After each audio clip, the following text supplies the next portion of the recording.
Le cheikh s'est installé ainsi en Tunisie toute une année, à Tunis et à Soussa. Il s'est ensuite occupé de l'enseignement du livre des adages, à Tunis. Le gouverneur de la ville lui a proposé de rester en Tunisie pour faire l'enseignement et la prise en charge des affaires religieuses. Il a mis à sa disposition la mosquée Zaytouna comme endroit réservé à la formation et aux études et il lui a accordé un salaire important. Lorsqu'il a lu la lettre du gouverneur, il l'a tenue dans sa main sans rien dire. Et le lendemain, et à la suite d'un rêve qu'il a vu, il a quitté la ville par voie maritime vers l'Égypte, puis vers le pèlerinage, tout en ayant l'intention de rencontrer le cheikh Mahmoud Khoudi, de se soumettre à lui, d'apprendre de lui, de suivre sa voie soufie et d'adopter sa conduite. Avant de voyager, il a envoyé Sidi Abdessamad, le serviteur du grand élu, grand émissaire chez lui afin de solliciter sa permission et son invocation. Le message que notre maître avait envoyé était le suivant. Je souhaite voyager par voie maritime au Caire. Je sollicite votre garantie afin d'être bien protégé en mer de tout ce qui risque de me nuire. Le saint a agréé sa demande et il lui a répondu « Tu es assuré en aller et en retour ». C'est en ce moment qu'il a entamé son voyage maritime vers l'Égypte. Allah l'a protégé jusqu'à son arrivée au Caire. Une fois à destination, il a cherché le grand saint, le savant imam, le noble qui a pris part dans plusieurs sciences, le maître qui a clarifié les sciences des soufis avec solennité, le détenteur de la juste pensée et de l'intellect qui va en profondeur, le gracieux éminent, le chaste gnostique ascète, la preuve de l'islam, le modèle des gens, le grand gnostique, le célèbre élu, le mont érigé de la connaissance, le maître ancré, le détenteur de la connaissance et de la succession, l'éducateur qui mène les gens à Allah, le bénéfique, le père des largesses, Sidi Mahmoud Khoudi. L'Égyptien par demeure et localité, l'Irakien par naissance et croissance, satisfaction d'Allah sur lui. Qu'Allah nous accorde l'afflux de sa bénédiction. Amin. Lorsque notre maître, satisfaction d'Allah sur lui, est venu le voir pour la première fois, Sidi Mahmoud Khoudi lui a dit « Tu es aimé chez Allah dans le monde d'ici-bas et dans l'au-delà ». Notre maître lui a répondu, satisfaction d'Allah sur lui, « Quelle est votre référence pour dire cela ?» Il lui a dit « Cela m'a été parvenu d'Allah ». Le cheikh lui a dit, satisfaction d'Allah sur lui, « Je vous ai vu lorsque j'étais en Tunisie.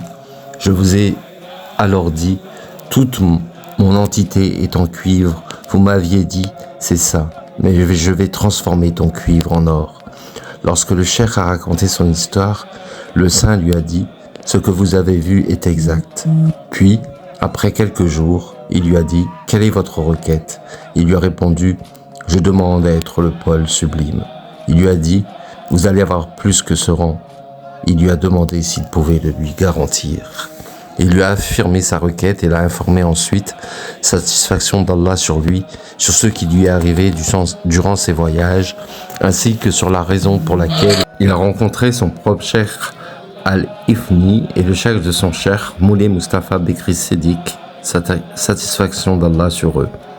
Notre maître, satisfaction d'Allah sur lui, s'est préparé alors pour voyager par voie maritime à la Mecque. Le saint lui a fait des invocations et lui a promis la sécurité durant le voyage, aller et retour. Une fois à la Mecque, qu'Allah lui ajoute éminence, excellence, honneur et importance, et ce, au mois de Choual en 1187 de l'Hégire, le cheikh, satisfaction d'Allah sur lui, a commencé à chercher, grâce à son accoutumé, des gens vertueux, dignes de bien, de raison et de droiture. C'est son habitude, satisfaction d'Allah sur lui, pour parfaire sa requête et assurer son succès. Il a entendu parler du cheikh Abi Abbas Sidi Ahmed ben Abdallah al-Hindi, qui était connu en qualité de cheikh imam, de saint prestigieux, d'une pleine lune, d'un musc parfumant les plus hauts rangs, d'un soleil éclaireur et d'une lune éminente pour les grandes personnalités. Ce saint habite à la Mecque, satisfaction d'Allah sur lui. Il a appris de lui différentes sciences et lumières et divers secrets et adages sans même le rencontrer.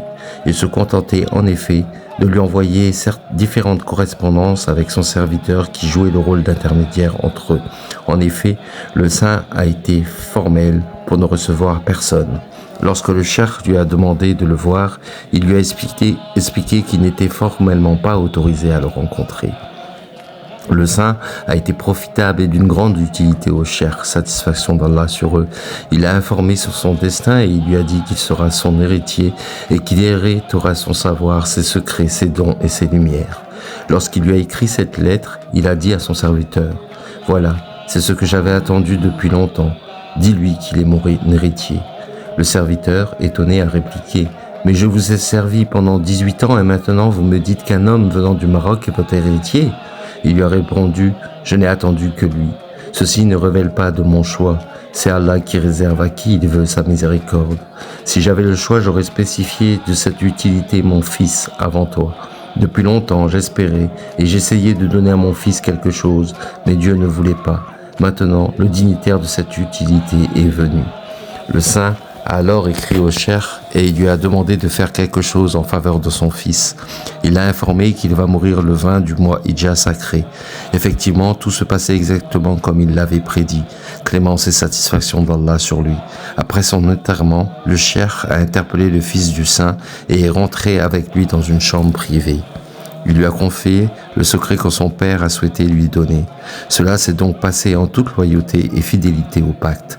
De même, avant la mort du saint, satisfaction d'Allah sur lui, il a confié un grand secret au cheikh et il lui a ordonné de le citer pendant 7 jours afin d'obtenir la levée du voile, mais à la condition de s'isoler et de ne plus apparaître devant les gens après ce travail. Le cheikh ne l'a pas fait car il n'a pas accepté cette condition, satisfaction d'Allah sur lui. À l'approche de son déplacement à Arafat, lors du pèlerinage, le cheikh, satisfaction d'Allah sur lui, a envoyé un courrier au saint avant sa mort, demandant de le voir. Il lui a expliqué que la date de la séparation est venue et qu'il souhaitait voir sa splendide silhouette. Le saint lui a répondu qu'il lui est impossible de le rencontrer par manque d'autorisation, mais il l'a informé qu'il allait rencontrer un Paul qui lui suffirait. Il a laissé entendre le cheikh Seman, satisfaction d'Allah sur lui.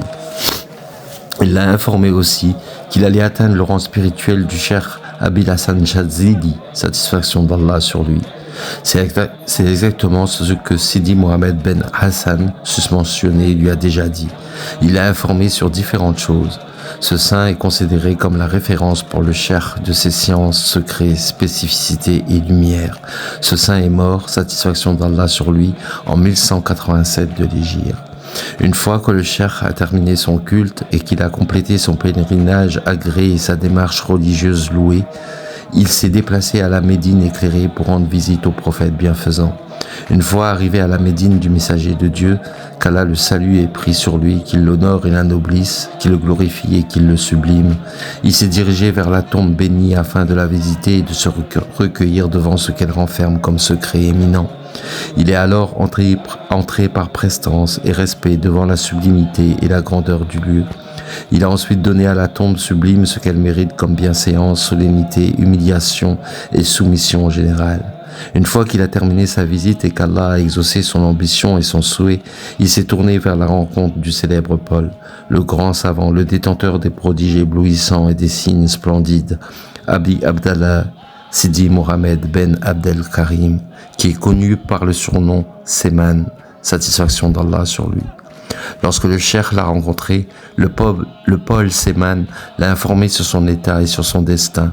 Il l'a invité à rester chez lui pour qu'il l'isole dans une retraite spirituelle pendant 3 jours dans le but de le peindre d'une peinture complète. Mais le cheikh s'est excusé et a demandé la permission de partir après lui avoir demandé tous les noms et les nomenclatures. Le Paul Seman a informé le maître Tidjani qu'il sera le Paul rassembleur. Il lui a permis de demander ce qu'il veut et il l'a aidé à acquérir ses requêtes. Le cheikh Tidjani, satisfaction d'Allah sur lui, s'est retourné ensuite en Égypte en compagnie des pèlerins, avec sécurité et bonne santé. Il est arrivé au Caire, couvert d'honorabilité et de diligence divine. Puis il est parti rendre visite à son cheikh, Sidi Mahmoud Khourdi, pour le saluer après son retour du pèlerinage et de sa visite de la tombe prophétique. Ce dernier l'a donc salué et lui a souhaité la bienvenue. Il lui a préparé un siège près de lui et il lui a demandé de venir quotidiennement à son conseil. C'est ainsi qui lui demandait devant les gens de résoudre des problèmes difficiles qui se posent dans son conseil. Notre maître, Sidi Ahmed Tijani, satisfaction d'Allah sur lui, répondait avec perfection et ces diverses sciences n'ont pas tardé à jaillir et à apparaître. Les savants égyptiens se mettaient autour de lui afin de bénéficier de ces précieuses sciences. Ensuite, lorsqu'il a décidé de voyager au Maroc, son cheikh Sidi Mahmoud, susmentionné, l'a autorisé à suivre sa voie soufie, Khalwatiya, et à l'enseigner. Mais notre maître a refusé. Son cheikh lui a dit alors « Enseigne les gens cette voie ». Je me porte garant, et c'est ainsi qu'il a accepté de l'enseigner. Le cheikh Sidi Mahmoud Khourdi lui a écrit l'autorisation et la séquence de la voie. Mentionnons ici cette séquence pour la bénédiction et l'authentification. Je dis, Allah m'aide et m'accorde succès, notre maître satisfaction d'Allah sur lui a dit, Allah, le Seigneur, le Tout-Puissant, a initié Djibril, qu'Allah le salue. L'ange Djibril a initié le prophète, prière et salut d'Allah sur lui. Le prophète a initié Ali ben Abi Talib, qu'Allah gratifie son visage. Ali a initié son fils Hassan, Hassan al-Basri et Jamil ben Ziyad. Hassan al-Basri a initié Habib al-Ajami. Celui-ci a initié Daoud Taï, qui a initié à son tour Marouf ben Mayrouz Kharki. Celui-ci a initié Sari ben el-Moralas Sakati, qui à son tour a initié Al-Junaïd ben Mohamed, le chef de la communauté soufie de Bagdad. Celui-ci a initié Mohamed al-Bekri, qui à son tour a initié Najib Din, le juge. Celui-ci a initié Omar Bekri, qui à son tour a initié Abi Najib Sahrawardi. Celui-ci a initié Qutb Din à Paris, qui à son tour a initié Roqdin Mohamed Sanjani. Celui-ci a initié Shihab Din Mohamed Tabrizi, qui à son tour a initié Jamel Din Tabrizi. Celui-ci a initié Ibrahim Zaïd Qidani, qui a initié Mohamed Khalwati, qui a initié Omar Khalwati, qui a initié Mohamed Biram Khalwati, qui a initié Laj Azdin, qui a initié Sadr Din Qiyaoui, qui a initié Sidi Yahya Bakoubi, qui a initié Mohamed Ben Bahadin Arzanjani, qui a initié Jabi Sultan du Magdis, le saint connu par Jamel Khalwati, qui a initié Khairuddin Tuqadi, qui a initié Cheikh Shaban Kastamouni, qui a initié Mouhidine Kastamouni, qui a initié Sidi Omar Fouadi, qui a initié et guidé Cheikh Ismaël Jaouroumi, enterré près de la tombe de Sidi Bilal Abashi, satisfaction d'Allah sur lui, dans le périmètre du Cham, à Syrie. Celui-ci a initié et guidé le Cheikh Ali Afandi Qarabasha, qui est devenu khalifa, successeur, par l'intermédiaire de son père, le cheikh Mustafa Tabibi, c'est-à-dire c'est lui qui l'a autorisé à faire la diffusion de la voie soufie. Le cheikh Ali Afandi Qarabasha a initié et guidé à son tour le cheikh Mustafa Afandi Idrnoui, qui a initié et guidé le cheikh Abdelatif Khalwati Alabi, qui a initié et guidé le pôle de l'univers, le maître Mustafa Ben Kamaldin Siddiqui, qui a initié et guidé le cheikh Ifni, qui a initié et guidé le cheikh Mahmoud Khourdi, qui a initié le pôle de son époque, le singulier de son temps, notre cheikh et modèle que l'on prend dans notre chemin vers Allah, Moulay Ibn Abbas Ahmed Ben Mohamed Tijani. Il a initié les deux disciples suivants, Abu Abdallah, le shérif Mohamed Ben Mohamed Ben Metchri Saï, et le serviteur nécessiteux auprès de son Seigneur, le riche et le louab, Ali Arizim, l'écrivain du présent livre. Qu'Allah nous range dans leur filière et nous fasse mourir dans leur amour, qu'il nous place dans leur groupe, qu'il nous fasse rentrer par leurs portes et nous héberge chez eux dans un séjour de vérité auprès d'un souverain omnipotent. Que la prière et le salut d'Allah soient sur son prophète, Sidna Muhammad, et sur sa famille proche. Ceux-ci sont mes parents. Pouvez-vous, ô Jarir, me montrer leur équivalent déférent? Puis, le cheikh Sidi Ahmed Tijani a dit adieu à son cheikh et a pris la route vers la région de Tunis. Une fois arrivé avec sécurité et bonne santé, il s'est ensuite déplacé à Tlemcen, où il s'est installé un certain temps, avec assiduité dans le culte et la guidance vers Allah. Ensuite, il a voyagé à destination de Fès, dans le but de rendre visite à Moulay Idriss en 1191 et Gir. اللهم صل على سيدنا محمد الفاتح لما خلق خاتم لما ونعش بالعجل العادي الى صراطك المستقيم وعلى